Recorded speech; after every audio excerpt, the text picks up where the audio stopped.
What's up, everybody? So I wanted to talk about cultivating loving energy. I'm walking around San Diego, Carlsbad, looking at everybody, and majority of people, they look like they just need a hug or something. Like everybody has a certain look to them, where they're in their own little world where they kind of just avoid everybody else. They avoid eye contact, avoid conversation. People are in their own worlds. I'm not saying everybody's like that, but there's a good percentage of people that seem to be like that. It's really powerful when two people are together and they're really in touch with themselves, connected with themselves and in nature. So I believe when you're in a relationship, it's like watering a flower. You consistently have to water it, feed it, to allow it to grow.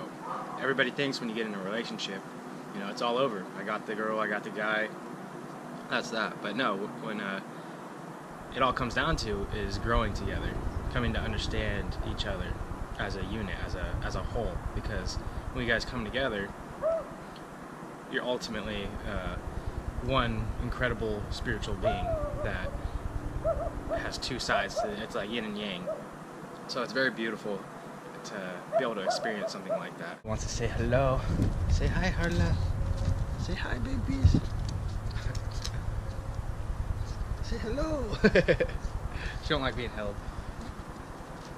And a lot of the times, a lot of us never really feel good enough for another person, or they feel like they need to go out and go do Botox or do crazy things to their bodies that really isn't necessary. Because when somebody loves you, it's not about your body or how you look on the outside. I mean, of course, it's always great to see somebody beautiful, but what it comes down to what's in here, what's in the heart. Loving myself, to cultivate that love energy, you gotta really accept and love yourself.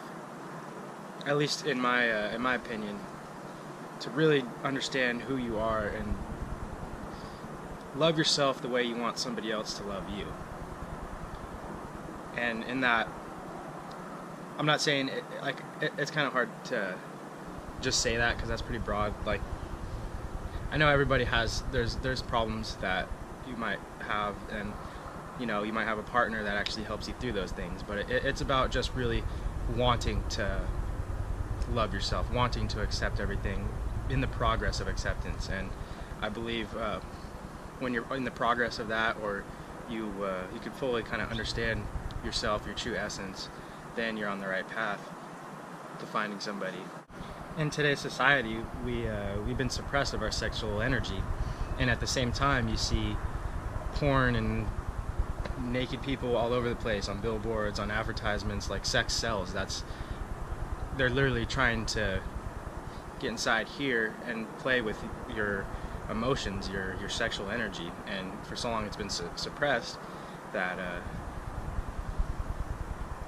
it became a thing where they can easily manipulate it and manipulate people into buying products, buying whatever, buying this, that, from sex.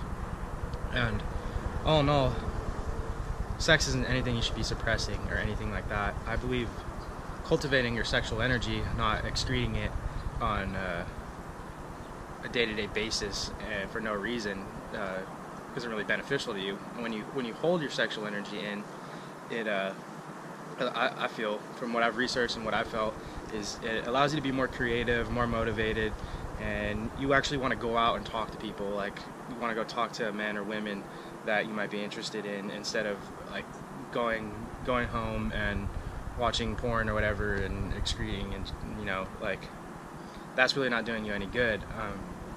And I feel like that's something that's been programmed in our minds just because of